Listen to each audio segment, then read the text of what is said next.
a little bit about what my kind of really my creative pace has been since the pandemic, but also to reflect on some of the things that I've contributed, like, to my community over the past really 10 years in terms of art and activism. Most of my art tends to get and be connected to activism somehow. So I'm going to start with talking a little bit about a children's book that I wrote called Meet Polkadot. And this book was one that had probably, I'd like written this book or some version of it in my head for many years, probably, frankly, since I was quite young. And the reason being was because of lack of representation of kids like me, who grew up into grown-ups like me, in children's books, young adult books, etc. And while growing up, we didn't have the same language or terms that we use today in American English, such as non-binary or transgender and trans, gender fluid, gender queer, and whatnot. My experience with my gender was the same as it is now. It hasn't changed much. I mean, my gender expression is pretty fluid, but my experience of my gender has been the same. And so it really would have benefited me, I know, to have seen or heard about more characters, more people for whom that gender experience was just a normal part of their life. Instead, I was, it was like absolutely Nancy Drew or Hardy Boys era is kind of where I was at. Ramona Quimby, Are You There, God? It's Me, Margaret, or God, what was the one with the boy? Well, then again, maybe I won't. And That's right. It says a lot about my life that I know all of these books. Thank you, Nicole. So, yeah, I didn't see myself represented in my entirety, while I had to kind of pick my traits from the binary characters that were available. And that's an experience that is true for so many people of so many identities, whether it's gender identity, cultural identity, racial identity, immigration status, religious identity, anyone who doesn't match with like the mainstream social categories in the US. So as okay, and then I grew up and still Talcott, and started to find myself doing work with advocating for, I became a social worker, a clinical social worker, and I advocate for and educate about issues impacting trans youth particularly, and families. It was work I came by quite organically. People just started coming to me and asking me, and a lot of clinicians, whether they be MDs or licensed social workers or mental health providers of other degrees, had and still have a lot of fear serving people whose gender identity does not match that of the binary identity they were assigned at birth. So this is even more true when it comes to children. And there are a lot of transphobic myths that exist in clinical communities about how all these trans people are going to grow up with all of our trans money and all of our trans lawyers, and we're like lining up down the block to sue you for, writing us a letter for hormones. Part of the basis for this is that trans people are held to a different standard of care when it comes to interacting with healthcare. Most people get to engage with the standard of healthcare called informed consent.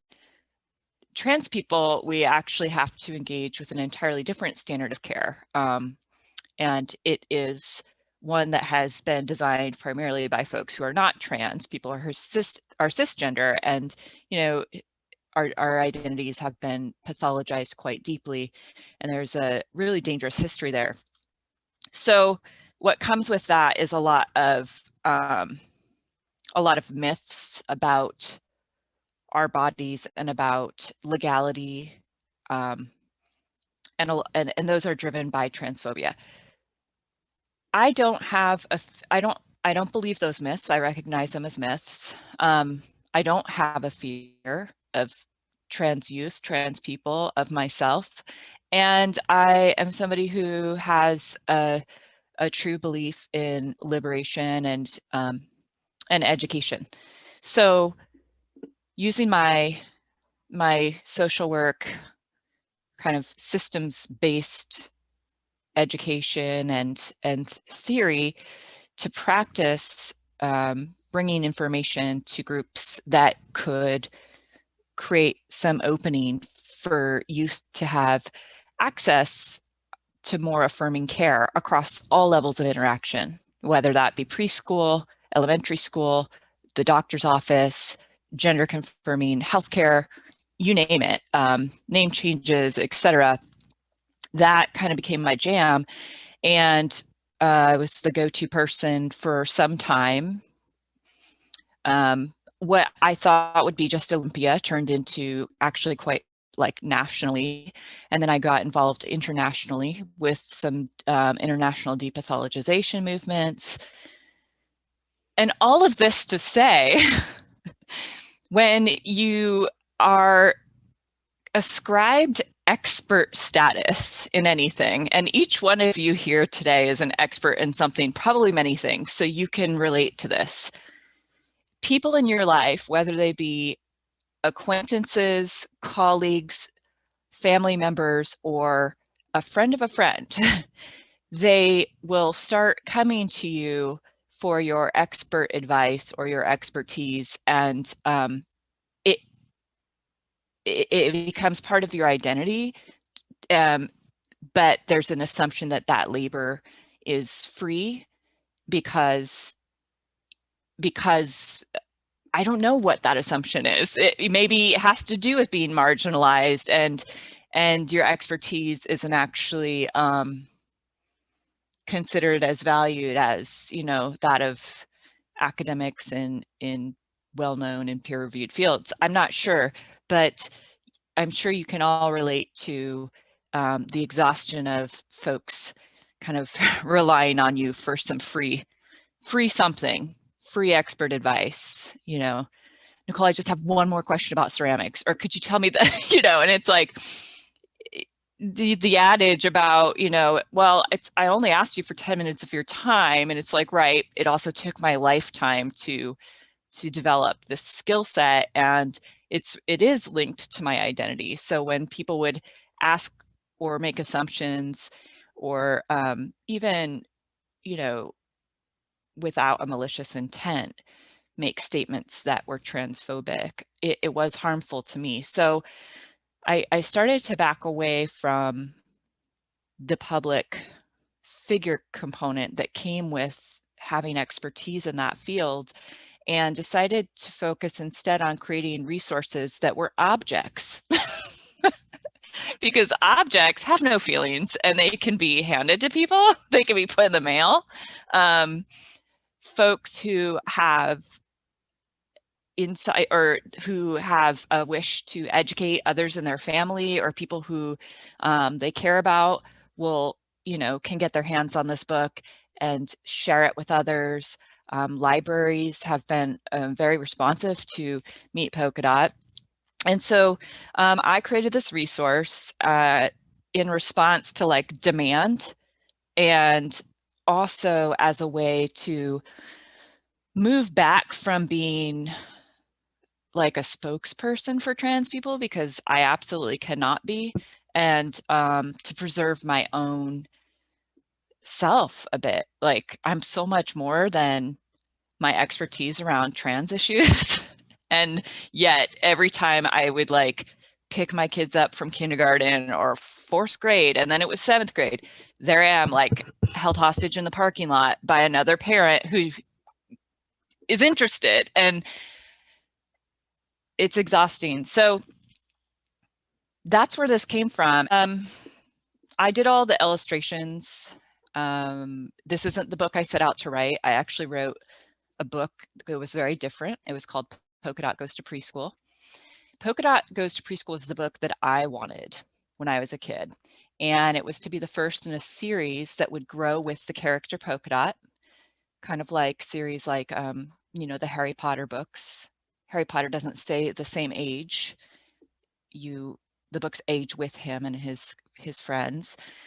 So I wanted to examine the way that Polkadot moves through the world at all those different ages, but also how transphobia impacts a person at various age and levels of their life and social experience. So that's where I started. My first readers loved Polkadot Goes to Preschool, but they all came back with some concern that it would not be understood by the public because the book I wrote was, I wrote that in 2010, and nobody outside of like really not even queer, but like trans community and some like radical queer community had really embraced or as much of an understanding of like non-binary identity and gender fluidity, and very few, if any, people were using the pronouns they and them. So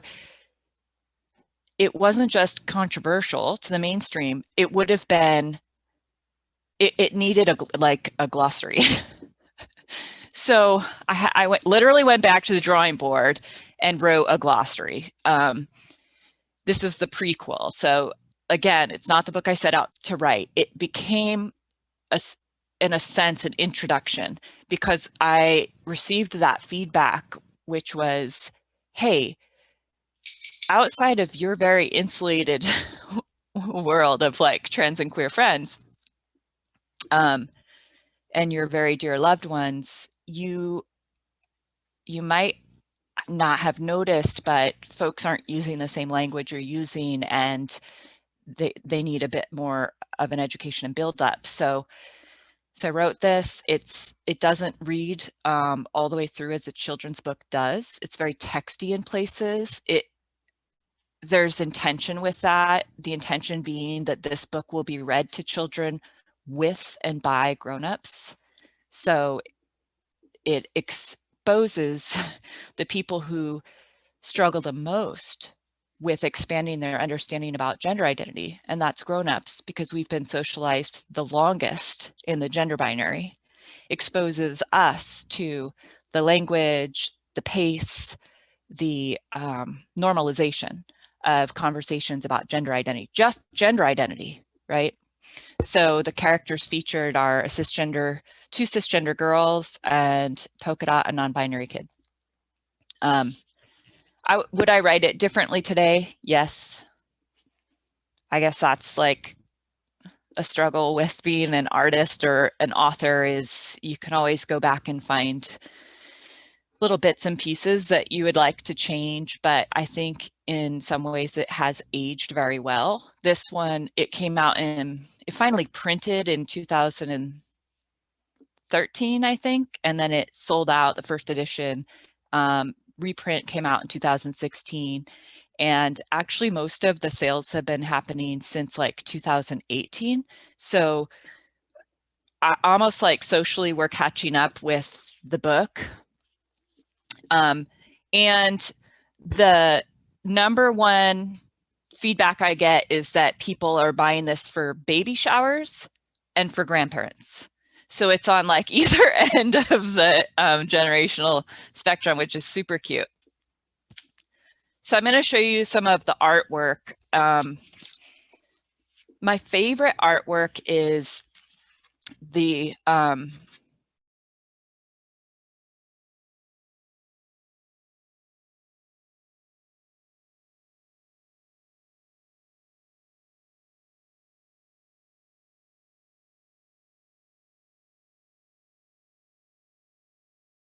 so everyone in these pictures are either friends of mine when they were young or like their kids. So it was really fun for me to, as a nod to people who were really supportive of this project, to draw them and include them somehow, or include their child in these page ends. yeah, that was meaningful part about this book for me. And I really enjoyed drawing each one of these people.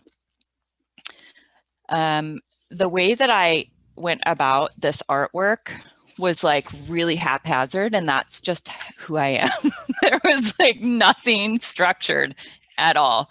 My friend Kelsey, who is a librarian at the Lacey Timberland Library and helps run the community print, did the letterpress for the book title, which was really sweet, using the community print press. And it was really fun for me to get as many people involved as possible. The first edition, my dear friend Dean wrote a really loving foreword, and that meant a lot to me. And the second edition, two friends who made up a group at the time called Dark Matter, Janani and Alok wrote a foreword as well that was really sweet. So I think the book brought together a lot of people who shared some similar experiences to Polkadot, and that was very special. People who knew how important representation is in children's books. So what I did was I used watercolor paper, and I don't know if you can see the texture a little bit, but I started out in fact, drawing like the characters that I wanted for each page. And then I would cut them out. So I don't know if you can see, but there's a lot of depth in each one of these. I think the best page for depth is this one. And this is like, I think my favorite page. So I drew, first I drew the baby, cut that out. Then I drew Gladiola, cut her out. Then I drew the rocking chair, cut it out. I mean, I was like building a diorama and stacked those all on top of each other. And then I took my piece of watercolor paper and just started throwing like Mod Podge down. And I obviously was very inspired by Eric Carle's artwork that he used with tissue paper. And mostly I just went through supplies in my my art bin, which was like old vintage wrapping paper. Remember the old Hallmark wrapping paper for like baby showers? And I cut those out and I started piecing it together, and I just like pasted everything on top of this. And it had to be photographed by a professional photographer and like with a special large format camera for print, which is why the pages look like photographs. And I just love that you can see kind of the texture in them. I mean, there's even like a little bubble in the Mod Podge right there, and you can see it. And to me, I really cherish those pieces about the book. The text was all added digitally after the artwork. And these are my favorite pages, were the ones that were like spreads that connect together. I had a lot of fun with that. And my book, the children in it, my kids, they're actually like modeled after my children, which was very sweet. And it was nice because if I needed somebody to like do a pose real quick while I was sketching, I would just ask them to come out by my my desk and pose for me.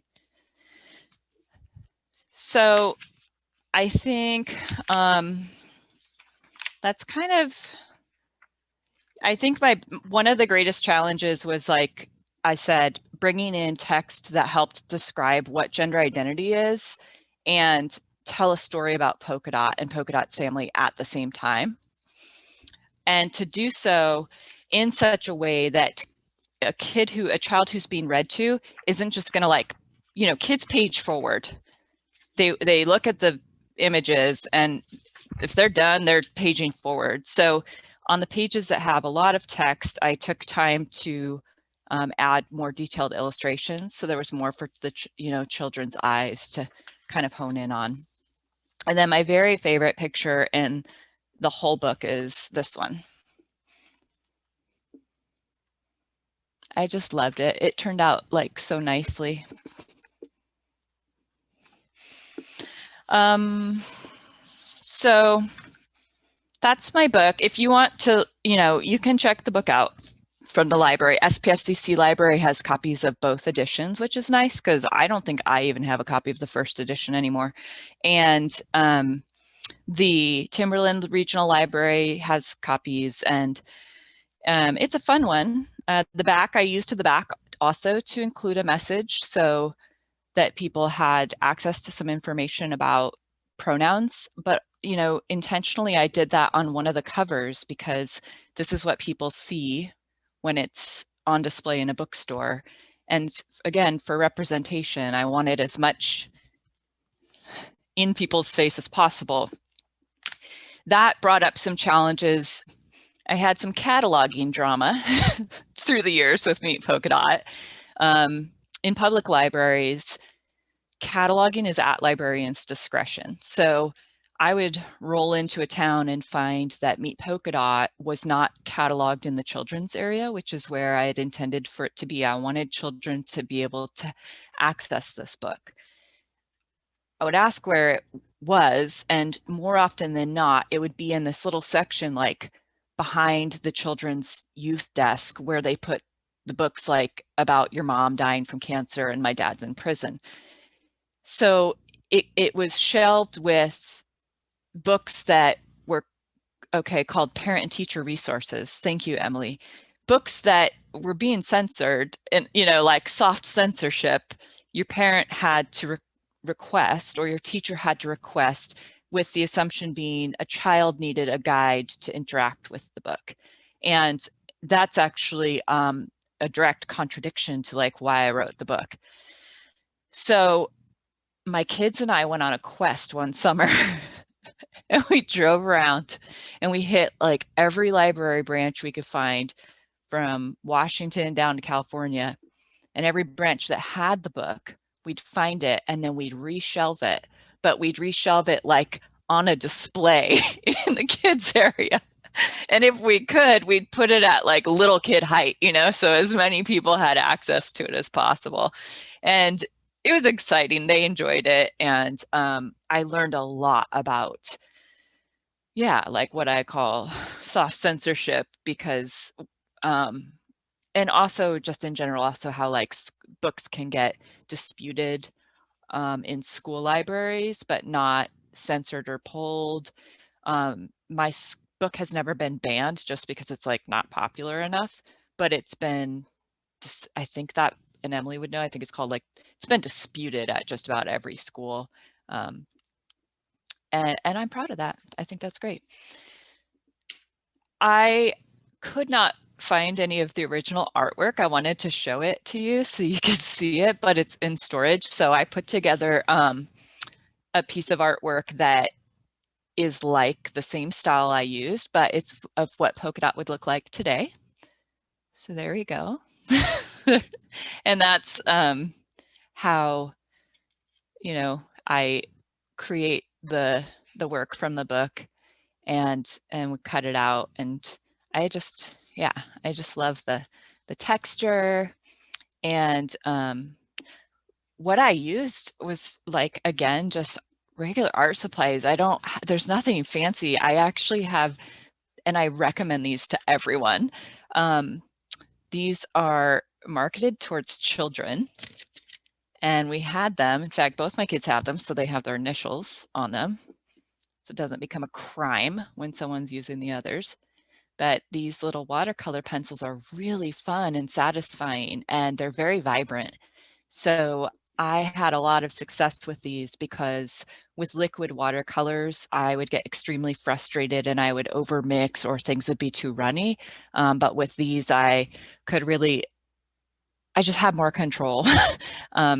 So I would actually pencil draw and then ink, and then I would color in with these and then use a watercolor brush. So if you're looking for something to do during the pandemic, I highly recommend these. And I've noticed that these are available now at just like department stores, and they're just fabulous.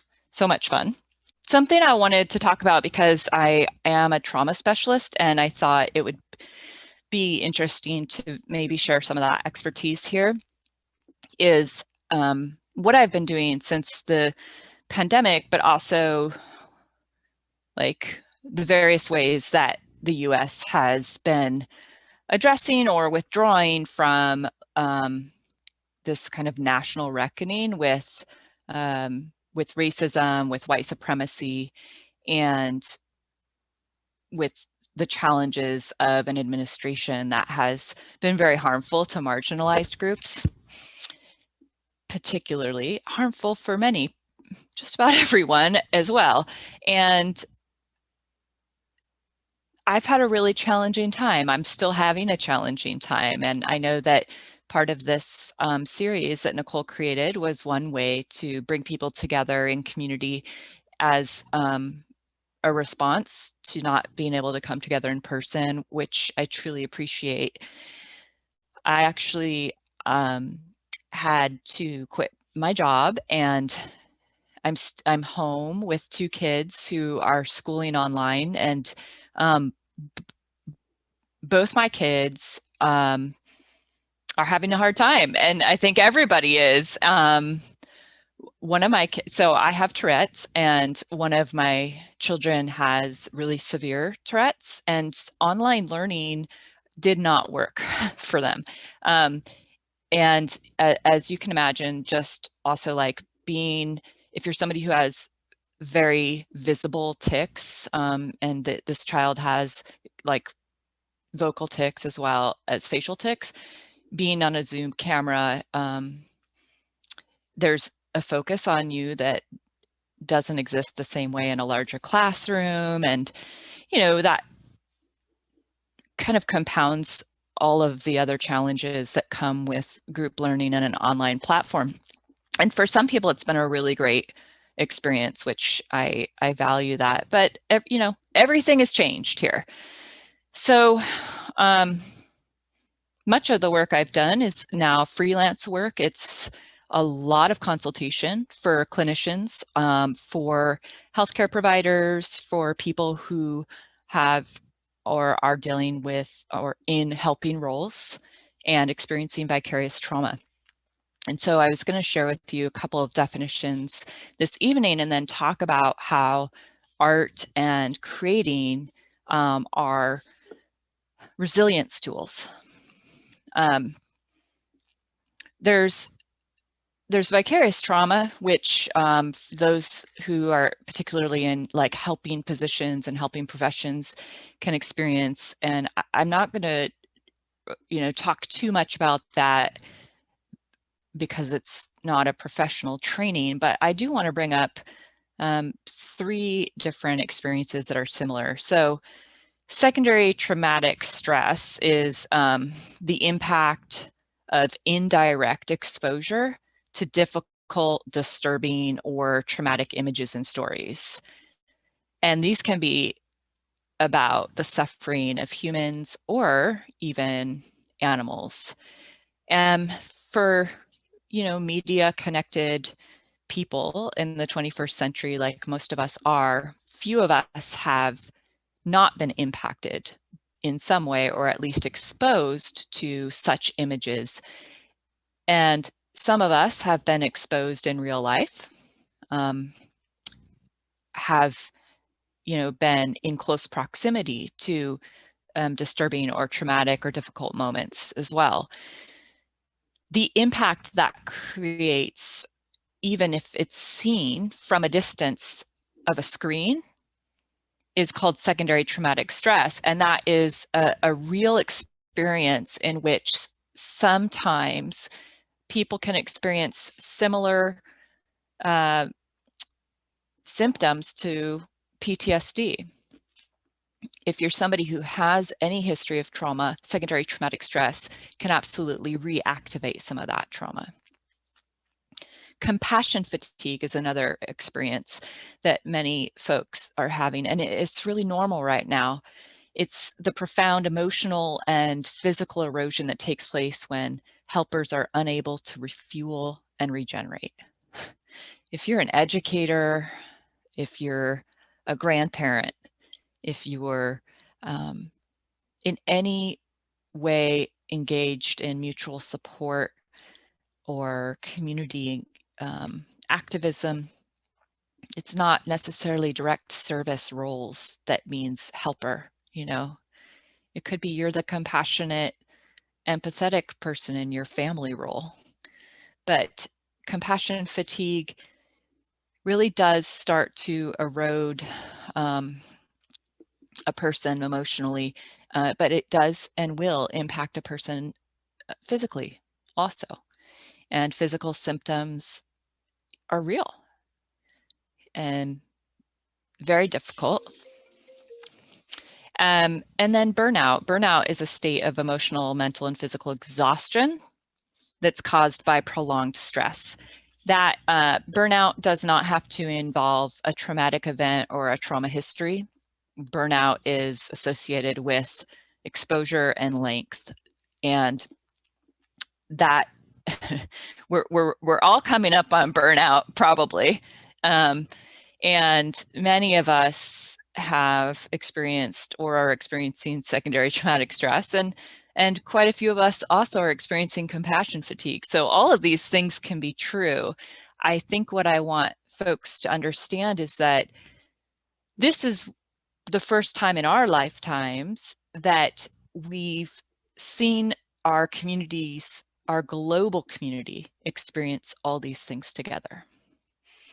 And so what happens when the helpers are burnt out? What happens when the strong one in the family, the empathetic one in the family, is experiencing traumatic stress, right? Our foundations feel like they are shifting and everything is unstable. And it can cause a real existential shift and crisis for us. What we're feeling and experiencing is normal. What's happening in the world is abnormal. So as terrible as it is, and as much as our tummies hurt and our brains feel bananas and we maybe can't stop crying or eating cake, those extremes are incredible adaptations to an extremely abnormal time. So I applaud everyone who made it to this meeting, in fact, because that's not easy to do. Something that's really great news to share with you is that we do have some control in terms of developing resilience skills. So there's many predictive factors that we can look at in our childhood, benevolence factors, and even traumatic stressors that might indicate how you may or may not respond to today's situation. We don't have time, right? Like, we don't have time, we don't have money to do therapy. What we do have is a lot of time with ourselves and access to some simple tools to increase our ability to stimulate our parasympathetic nervous system. And our parasympathetic nervous system is that which is we call rest and digest. So the autonomic nervous system is made up of two. It's the parasympathetic and the sympathetic. And the sympathetic you're probably familiar with as fight, flight, or freeze. Each one of these experiences of, traumatic stress, burnout, secondary traumatic stress, or compassion fatigue are really activating of our sympathetic nervous system. And Western culture right now, particularly right now in this moment, and even globally, has this absolute fascination and demand upon people to keep our sympathetic nervous system open all the time, right? We do things like information hoard. We scroll. We attempt to take control over situations by accessing more media, more imagery, as if that's going to somehow solve some of our symptoms or concerns or worries. And that, again, it's an adaptation to what's happening, but it's really triggering kind of, you're now at like 90% sympathetic, maybe 10% parasympathetic. And for your body and mind to be healthy and sound, there has to be a more even balance. And so how do we stimulate our parasympathetic nervous system? How do we get to like rest and digest? Well, there's many ways. There's, deep breaths and all that, but I'm not going to do a meditation. One of the ways is actually through art and making. And if you're in a place where your sympathetic nervous system is like really triggered right now, you are, the freeze mechanism can be as intense as the fight or flight. We don't often talk about freeze. So you might feel like, what are they talking about? Do art, make art? Like, I can't get out of bed or I can barely order groceries. Here's a pro tip. Small is all. Small is all. So if you can do one small maker thing or art thing or craft thing, you'll be surprised that that will start to stimulate your parasympathetic system in such a way that it'll increase your capacity to do more art. So focus on little achievable goals. And I'm talking like low stakes crafts, low risk art. Something I've been doing with my kids who are like big kids is that, do you remember like kindergarten, you'd make stained glass? You cut out a shape, put wax paper where the shape was, and then you glue with paste or Elmer's glue tissue paper. And when you're done, you put that up against your window and the light comes through and it makes beautiful stained glass. We've been making those. It's so amazing. And they are really beautiful. But I call this low stakes art because, for a family of folks with like perfectionism issues, you really can't go wrong. It's abstract. The tissue paper's already cut. You just glue and stick, glue and stick, glue and stick. And there is no way you can get that wrong. The light shines through and it's gorgeous. It's also pretty simple in terms of accessing those resources. So think about those silly little projects that you once did that you remember as fondly and bring those back into your life. They are achievable, fun, and even a little silly, and they can help you start to develop a greater balance and also increase your resiliency.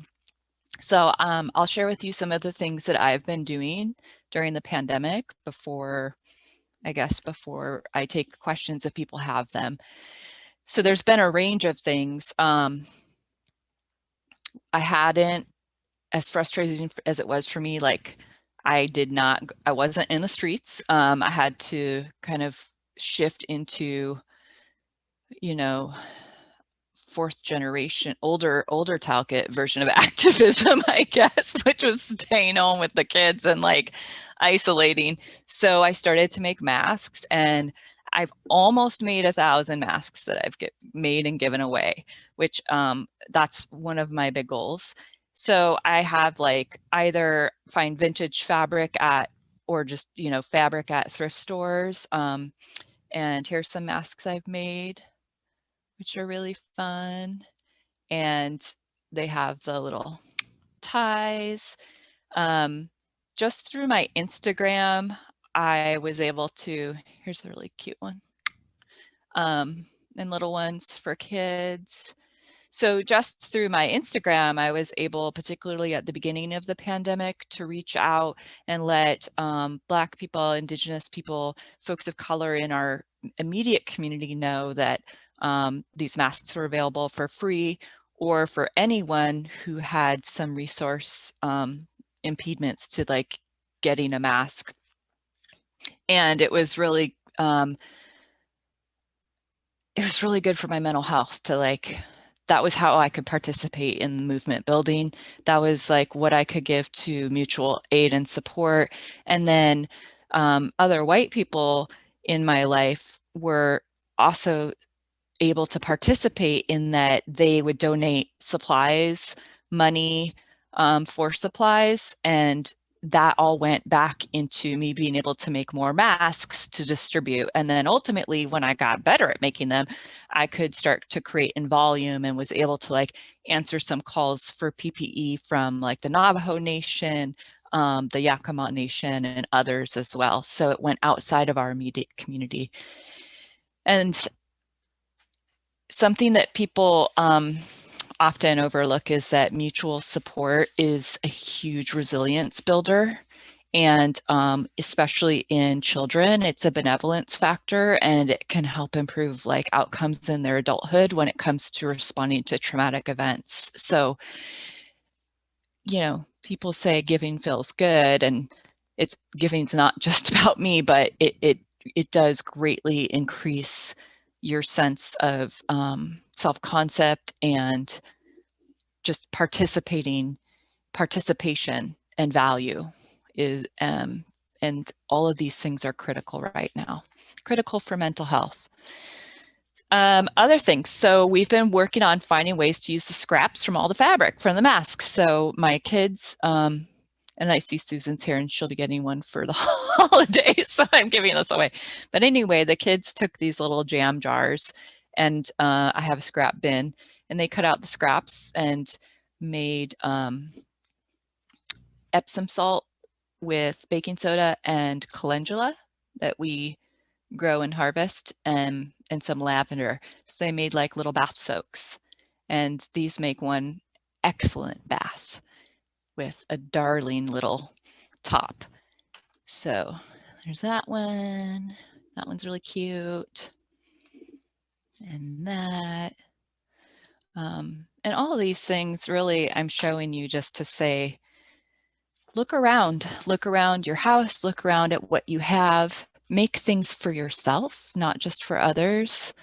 It's really charming to make yourself a gift occasionally, and we don't do it often. Maybe create a self, like, or a community care or a buddy care exchange, because I found that when I know someone has a need, it can really motivate me to get up and get to work and create something lovely for a person I care about. So I have some friends that we exchange gifts like this, just little things from around the house that we create for one another, and we send these little care packages, and it's been really valuable for us because we might not make this for ourselves, right? So creating that kind of mutual support and exchange is really nice. And I guess I'll open it up for questions. I don't know that anybody here has any. Any questions for Talcott? I'm going to read some stuff from the comments. There's just a little bit of stuff. Emily said that the picture, one of the pictures from the book that you showed us, became a Peeps diorama a few years ago. Multiple people said "ah" to something that I knew when I started talking about this. Jess says, yeah, cake. I remember you mentioning cake too, and I'm pro cake as well. And Jess said, we have some and we love them about your masks. Emily said, me too. And I also have one, which I think we traded for strawberries, for a mask with strawberries on it, which was very cool. Yeah, anyone want to jump in with anything for Talcott before we wrap up? I want to mention one thing about the Peeps diorama. So the Olympia Downtown Library has a Peeps diorama costume each year, or costume contest each year. Peeps come out around the Christian holiday of Easter, and the library keeps Peeps from year to year so that patrons who need some for the contest can come and pick them up, you know, free of charge instead of having to buy them. So we decided to enter the contest, and at that time my kid was like 8, and my youngest kid, and the library gave us a bag full of like old Peeps, which is great. The older they are, the harder they are. You can like sculpt them. And Henny made that page of Meet Polkadot out of Peeps. Mm. And it was adorable. That's awesome. It won a prize, and that was a real distinction for my child. So they asked the elementary school that they attend if they could put that on display in the school library, and the librarian, of course, was thrilled to display it. It's also kind of like the hippie elementary school, and the kids don't get a lot of candy, I think, because what happened was that little by little, each day, the librarian started to notice like little nibbles taken out of the Peeps. And so it had to get moved from like kindergarten height up, because what she thought was happening was that the kindergartners, when they were lining up to leave the library, they'd like grab a little bit and like sneak eat these like 3-year-old rock hard Peeps. And it was so disgusting and so hilarious. But ultimately, she would move it like shelf by shelf, higher and higher. Turns out age was no barrier. They must have been 5th graders, because finally they ate the whole diorama. I mean, it was gone. Wow. That is the story of the Peeps diorama. Jess says OMG gross. Oh, and I remembered the ah. Emily said ah, and Jess said ah for the picture of Polkadot as they would look now. Oh, yeah. Great. Well, thanks everyone for coming. Thanks, Talcott, for sharing. That was so cool. I have the book Meet Polkadot, but it was just really cool to see the process. Like, I can appreciate every little detail even more now. So thank you so much. Thanks everyone for coming. Thank you, everyone. Oh, and that round of applause. Critique style. All right. Have a good night, everyone. Bye.